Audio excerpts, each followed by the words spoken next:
এরকম একটা ভর্তা রেসিপি যদি আপনার খাবার টেবিলে থাকে তাহলে মাছ মাংসের কোনো প্রয়োজন হবে বলে আমার মনে হয় না। আসসালামু আলাইকুম এভরিওয়ান, আশা করি সবাই খুবই ভালো আছেন। কাছে বা দূরে যেখান থেকে আমার ভিডিওটা দেখছেন সবাইকে আমার নতুন ভিডিওতে আমন্ত্রণ জানাচ্ছি। বাই দ্য ওয়ে, আজকের রেসিপি ইলিশ মাছের শুটকি ভর্তা। একটু অন্যরকমভাবে আমি রেসিপিটা আপনাদের সাথে শেয়ার করব, আশা করি খুবই ভালো লাগবে। আমি কড়াই তেল দিয়ে দিয়েছি, তারপর শুকনো মরিচ আর কাঁচামরিচ কিছুটা সময় ভেজে নিলাম। কাঁচামরিচ আর শুকনো মরিচের সমন্বয়ে আমি ভর্তাটা করব, তাহলে ভর্তার টেস্টটা অনেক ভালো আসবে। এরপর আমি পেঁয়াজ আর রসুন দিয়েছি, পেঁয়াজ রসুনটা আমি ভেজে নেব। এখানে ছোট্ট একটা টিপস, যে কোনো শুটকি ভর্তা, শুটকি ভুনা রান্নার সময় আপনারা তেল, রসুন আর পেঁয়াজের পরিমাণটা বেশি দিবেন, তাহলে দেখবেন টেস্ট অনেক বেড়ে যাবে। সবগুলো উপকরণ ভেজে নেওয়ার পর এইখানে আমি ইলিশ মাছের শুটকি দিয়েছি। এটা কিন্তু নোনা ইলিশ বলা হয়, যেটা শুটকি, ইলিশ মাছের শুটকি যেটা কেটে লবণ দিয়ে আর কি বিক্রি করা হয়।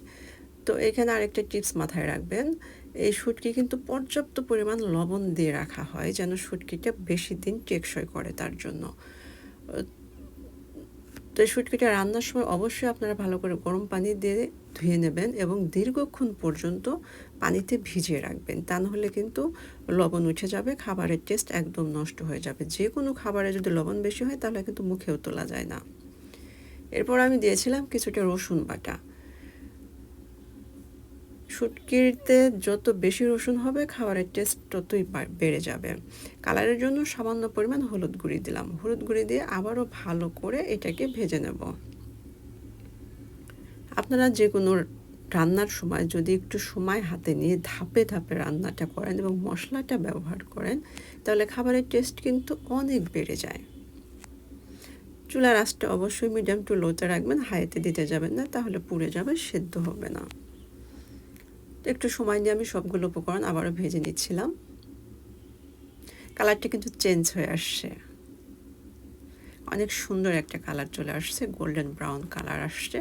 আমার এটা কিন্তু পারফেক্টভাবে ভেজে নেওয়া হয়ে গেছে।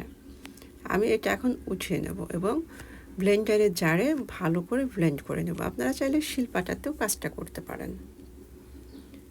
এরপর যে মেইন উপকরণ সেটা হলো কুমড়ো পাতা। এটাকে ভালো করে ছিলে ধুয়ে পরিষ্কার করে নিয়েছি। তো কড়াইয়ে আমি আগে কুমড়ো পাতা বেশি দিয়েছি, তারপরে যে শুটকির মিশ্রণটা ছিল সেটা মাঝখানে দিয়ে দিলাম। আপনারা চাইলে এখানে লাউ পাতা ব্যবহার করতে পারেন, লাউ পাতা হাতের কাছে না থাকলে পুঁই পাতাও ব্যবহার করতে পারেন। তো শুটকির মিশ্রণটা দেওয়ার পর আমি উপরে আরও কিছু কুমড়ো পাতা দিয়ে এটাকে মুড়িয়ে নেব এবং একদম লো হিটে রেখে বাকি রান্নাটা কমপ্লিট করে নেব। আপনারা ভর্তার পরিমাণ যে যেমন খেতে চান, পাতার ব্যবহারটাও ঠিক সেরকমভাবেই করবেন। যদি বেশি খেতে চান তাহলে পাতাটা একটু বাড়িয়ে দেবেন। পাতাগুলো কিন্তু একদম সিদ্ধ হয়ে এসেছে প্রায়।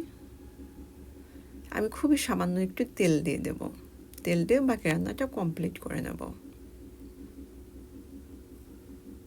এটা খেতে কিন্তু খুবই ভালো লাগে, গরম ভাতের সাথে তো একদম জমে যায়। অনেক বেশি ভালো লেগেছিল আমার আজকের রেসিপিটা। এটা একদম সম্পূর্ণ আমার নিজের রেসিপি। আপনারা যারা সবসময় আমার ভিডিও দেখেন অবশ্যই আপনারা খেয়াল করেন, আমি মাঝে মাঝে আমার নিজস্ব কিছু রেসিপি আপনাদের সাথে শেয়ার করি। সুমি পারভিন মানে সাধ্যের মধ্যে পরিপূর্ণ তৃপ্তি।